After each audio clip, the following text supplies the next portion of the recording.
Thank you doctor గారు, బాగా చెప్పారు నిజంగా. అంటే ఇందాక మీరు చెప్తున్నారు కదా, ఒకసారి కంటిన్యూ చేద్దాం డాక్టర్ గారు. అదే ఇందాక చెప్పారు ఆర్థరైటిస్.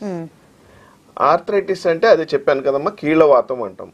ఇందులో రెండు రకాలు ఉంటాయమ్మా, ప్రైమరీ ఆర్థరైటిస్, సెకండరీ ఆర్థరైటిస్ అంటాం. అంటే ప్రైమరీ ఆర్థరైటిస్ అంటే ఏంటంటే ప్రైమరీ డీజనరేటివ్ ఆర్థరైటిస్ అంటే మోకాళ్ళు స్వతసిద్ధంగా వయసు రీత్యా అరిగిపోవటం వల్ల వచ్చే కీళ్ళ నొప్పులు. ఆర్థరైటిస్ అంటే కీళ్ళ నొప్పులు.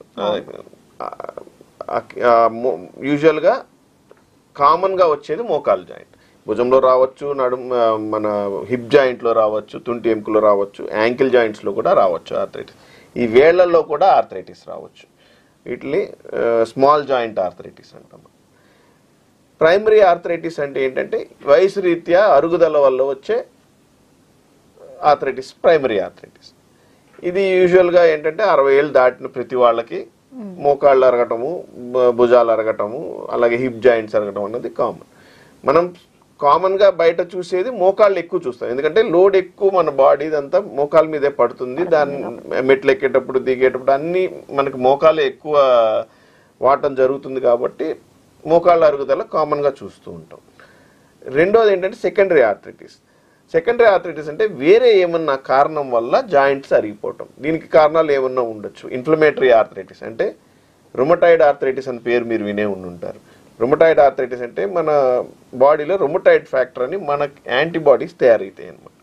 సో దానివల్ల అవి జాయింట్ చుట్టూతా ఉన్న పొరని ఇన్ఫ్లేమ్ చేయటం వల్ల జాయింట్ వాపు రావటము, జాయింట్స్ తొందరగా అరిగిపోవటము జరుగుతుంది. ఇది వేళ్లల్లోని, చిన్న జాయింట్స్లోని, మోకాళ్ళల్లోని కామన్గా చూస్తాం. అలాగే యూరిక్ యాసిడ్ ఆర్థరోపతి అంటాం.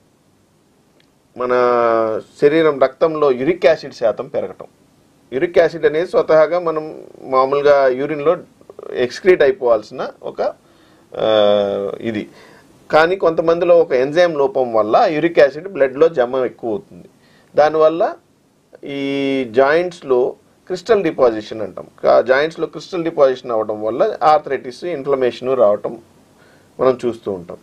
మూడవది ఏంటంటే పోస్ట్ ట్రామాటిక్ అంటే ఏమైనా దెబ్బ తగలటం వల్ల, సపోజ్ భుజానికి కానీ మోకాలుకి కానీ ఇంకేదైనా జాయింట్ చుట్టూతా ఏమన్నా ఎముక విరగటమో లేకపోతే లెగిమెంట్ తెగిపోవటమో ఇందాక చెప్పుకున్నట్టుగా అలాంటివి జరిగినప్పుడు వాళ్ళకి మిగతా వాళ్ళకన్నా తొందరగా జాయింట్ అరిగిపోవటం జరుగుతుంది. ఇలా రకరకాల కారణాలు ఉన్నాయమ్మా. వీటిలో రకరకాల ఆర్థరైటిస్ ఉన్నాయి. అన్ని ఆర్థరైటిస్కి ఒకటే ట్రీట్మెంట్ ఉండదు. ఓకే, వింటున్నారు కదండి మరి.